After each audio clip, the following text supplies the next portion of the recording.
ഇപ്പോൾ നമുക്ക് ശിരൂരിൽ നിന്ന് ഡിവൈഎസ്പി പ്രേംസവദൻ ചേരുകയാണ്. കേരളത്തിന് ഏകോപിപ്പിക്കുന്ന ഉദ്യോഗസ്ഥൻ കൂടിയാണ് അദ്ദേഹം. ശിരൂരിൽ നിന്ന് തത്സമയം നമുക്കൊപ്പം ചേരുമ്പോൾ ശ്രീ പ്രേംസവദൻ, ഇത് സ്ഥിരീകരിച്ചു കഴിഞ്ഞിരിക്കുന്നു. ഇനി കരയിൽ തെരച്ചിലിന് യാതൊരു സാധ്യതയും ബാക്കിയില്ല. റോഡിനടിയിൽ മണ്ണിനടിയിൽ ലോറി ഇല്ല എന്നുള്ളത് പൂർണ്ണമായും ആ തെരച്ചിൽ അവസാനിച്ചിരിക്കുന്നു.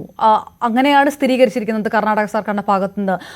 അതായത് ആ ഭാഗത്തേക്ക് ഇനി ഒരു പ്രതീക്ഷയും ബാക്കിയില്ല എന്ന് തന്നെയാണോ പറയാനുള്ളത് അവിടെ നിന്ന്?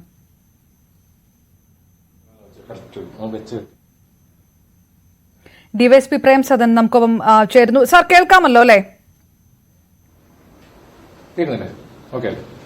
സാർ, പ്രധാനമായിട്ടും ഈ നിമിഷത്തെ തെരച്ചിൽ എന്താണ് എന്നുള്ളതാണ് പ്രധാനം. അതായത് റോഡിൽ, അതായത് കരയിൽ ഇനി തെരച്ചിലിന് സാധ്യതയില്ല, മണ്ണിനടിയിൽ, കരയിലെ മണ്ണിനടിയിൽ ലോറി ഇല്ല എന്ന് പൂർണ്ണമായും സ്ഥിരീകരിച്ചിരിക്കുന്ന ഒരു സാഹചര്യം. അതായത് ആ തെരച്ചിൽ അവസാനിച്ചിരിക്കുന്നു. ആ ഭാഗത്തേക്ക് ഇനി നോക്കണ്ട, ഇനി ശ്രദ്ധ കേന്ദ്രീകരിക്കാനുള്ളത് നദിയിലേക്ക് തന്നെയാണ്. അങ്ങനെയാണോ? അവിടെ നിന്ന് എങ്ങനെയാണ് ഇന്നത്തെ മുഴുവൻ തെരച്ചിൽ ഈ ഒരു ഘട്ടത്തിൽ എത്തി നിൽക്കുമ്പോൾ എങ്ങനെയാണ് വിലയിരുത്തുന്നത്?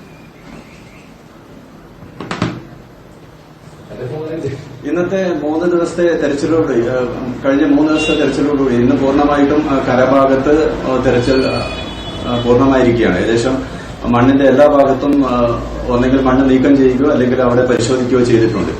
ലോറി അവിടെ ഇല്ല എന്നാണ് ബോധ്യപ്പെടുന്നത്. ഇനിയിപ്പോ മുന്നോട്ട് ഇന്ന് ആർമി സേനാംഗങ്ങൾ ഇവിടെ എത്തിയിട്ടുണ്ട്. അവർ പറയുന്നത് പുഴയുടെ ചേർന്നുള്ള ഭാഗങ്ങൾ തെരച്ചിൽ നടത്തണമെന്ന് തന്നെയാണ്. ഇനിയുള്ള പ്രവർത്തനങ്ങൾ ആ ഭാഗത്തേക്ക് കൂടി കോൺസെൻട്രേറ്റ് ചെയ്തുകൊണ്ട് ചെയ്യാൻ വേണ്ടിയിട്ടാണ് പദ്ധതിയിട്ടുള്ളത്. സാർ, റഡാറിൽ സിഗ്നൽ ലഭിച്ചതനുസരിച്ച് കൂടിയായിരുന്നല്ലോ നമ്മൾ മണ്ണിൽ ഈ തെരച്ചിൽ നടന്നത്. അങ്ങനെ, അതായത് മണ്ണിന് അടിയിൽ ലോറി ഉണ്ടാകാമെന്നുള്ളൊരു സാധ്യത. പക്ഷേ ആ റഡാറിൽ ആ പരിശോധന പിന്നീട് ഫലപ്രദമായില്ല എന്ന് വരുന്ന ഒരു വിഷയമുണ്ട്. സൈന്യം ഇന്ന് നടത്തിയ പ്രവർത്തനങ്ങൾ എല്ലാം ആ തരത്തിൽ തന്നെയായിരുന്നു. അതായത് യാതൊരു സാധ്യതയും ഇനി ബാക്കി നിൽക്കുന്നില്ല, നദിയിലേക്ക് വാഹനം ഒലിച്ചു പോകാനുള്ള സാധ്യത തന്നെയാണുള്ളത് എന്ന് തന്നെയാണോ നിങ്ങൾക്കും അവിടെ നിന്ന് മനസ്സിലാക്കാൻ കഴിയുന്നത്, അല്ലേ? നദിയിലേക്ക് വാഹനം ഒലിച്ചു പോകാനുള്ള സാധ്യതയുണ്ട്. കാരണം നേരത്തെ തന്നെ നമുക്ക് 2 ദിവസം നേരത്തെ ഒരു ഗ്യാസ് ടാങ്കർ ലോറി നദിയുടെ അക്കരയിൽ നിന്ന് ലഭിച്ചിട്ടുണ്ട്. അപ്പോൾ അത്രയും ഫോഴ്സ് ആയിട്ടാണ് വെള്ളവും മണ്ണും ചളിയും ഒക്കെ ഒഴുകി വന്നിരിക്കുന്നതെന്ന് ബോധ്യപ്പെട്ടിട്ടുണ്ട്. അപ്പോൾ പുഴയിലേക്ക് എത്താനുള്ള സാധ്യത നമുക്ക് തള്ളിക്കളയാൻ കഴിയില്ല. GPS ലൊക്കേഷൻ നോക്കിയിരുന്നു. അതിന്റെ വെളിച്ചത്തിലാണ് നമ്മൾ ആദ്യ സമയത്ത് പരിശോധന നടത്തിയത്. എന്നാലും GPS ലൊക്കേഷൻ പലപ്പോഴും അത് പൂർണ്ണമായ തോതിൽ നമുക്ക് ലഭിക്കുന്നില്ല. പലപ്പോഴും മണ്ണിനടിയിലുള്ള സർക്യൂട്ട് കിട്ടാൻ ബുദ്ധിമുട്ടാവുന്നുണ്ട്. അപ്പൊ ഇനി നമ്മൾ എല്ലാ ഭാഗവും നോക്കിയ സ്ഥിതിക്ക് പുഴയോട് ചേർന്നുള്ള ഭാഗവും പുഴയുമാണ് ഇനി നോക്കാനുള്ളത്. മിലിറ്ററി ആർമി പേഴ്സൺസ് ഇന്ന് എത്തിയിട്ടുണ്ട്. അവരുടെ പ്രവർത്തനങ്ങൾ നാളെ രാവിലെ മുതൽ ഏകോപിച്ച് ചെയ്യും എന്ന് അറിയിച്ചിട്ടുണ്ട്.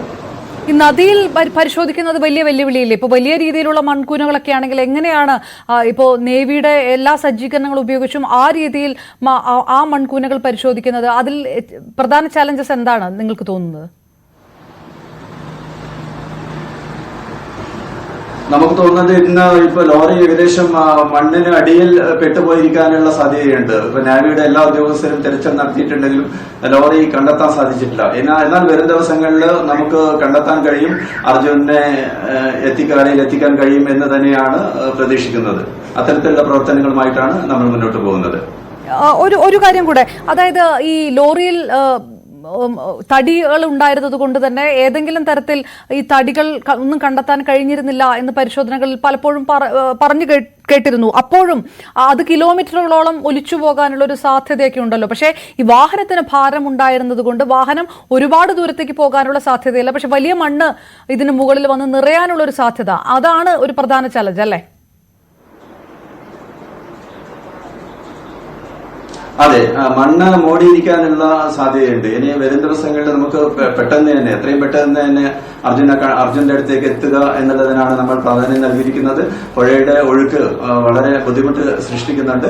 എങ്കിലും നമുക്ക് അർജുന്റെ അടുത്തേക്ക് എത്താൻ കഴിയും എന്നുള്ള പ്രതീക്ഷയിൽ തന്നെയാണുള്ളത്. Okay, right. ഞാൻ തിരികെ എത്താം. ദയവായി തുടരുക ശ്രീ പ്രേംസദൻ. കേണൽ